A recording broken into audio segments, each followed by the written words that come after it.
I'm John Robison. I'm here at Enfield Auto Restoration. I got Ray Millette here. I got Jeff. He's been working on the lead. This Ferrari 365 had cracks in the paint shortly after it was painted.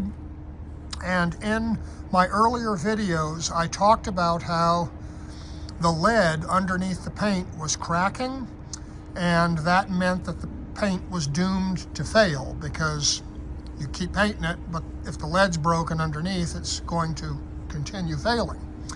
And Jeff took this car down to bare metal, as you can see, and we found, to our great surprise, that the car was in a significant accident. And you can see how all this metal is rough and pounded straight. Look across the nose here. Look on this side, very rough. See here, it was cut, it's been welded here. See, it's been patched. All this is hammered back into shape. So this car took a significant hit earlier in its life, and it was repaired with lead, probably over in Italy. Here's a weld seam where they welded a patch. Look how thick the lead is that they put on here. You want to just show what you're grinding off? Yeah, no, it's seeing all the crude previous repairs, and yeah, they just went over the top of it and made up the dimension with the lead, and it's over 1/4 inch in some places, especially in this bucket here. It was over 1/4 inch thick, trying to make up for all of this. This is all a little too short, so they built it out with the lead, and that just created a whole layers of problem.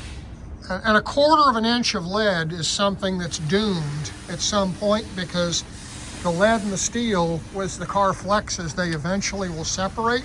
Did you have rust all along here? We had it looked like it was sneaking out from underneath Yeah. the lead, and which drove us to really, hey, we need to dig in here, and that revealed the deeper issue of the repairs that was coming apart, and that rust was just bleeding out almost with like. And in one of our earlier videos on this car, Ray, you talked about rust in the back of the car coming out under the lead. So that's correct. And that was back in the back here, and we had leading back in here, and we had leading on the other side. But this was the area, Ray, where you talked about rust coming out between the lead and the body, and that was lifting the paint. That's correct, yes. And but as you can see, the body damage in the front of this car is something that really took us by surprise. We did not expect this, and that is our major problem. However, we're taking all the lead off. You've got the lead pretty much everywhere else off the car now, right? Yeah, it seemed like a skim coat in the normal parts, but yes, basically from here forward, there was a lot covered up, So this is going to have to be fixed with smooth metal, and you guys, you're very confident that we can make it. I'm confident we can make it. And if I could just say here that this rough metal, this actually takes considerable skill to make it this smooth. But making perfectly smooth, ready to paint surfaces, which you can do on the wheel here, that is a real master's craft, and hardly anyone does it.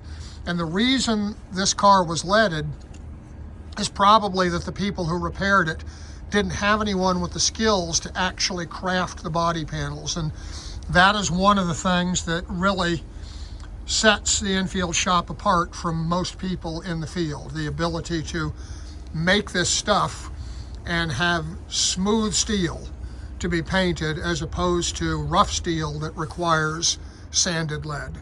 So it's a big thing.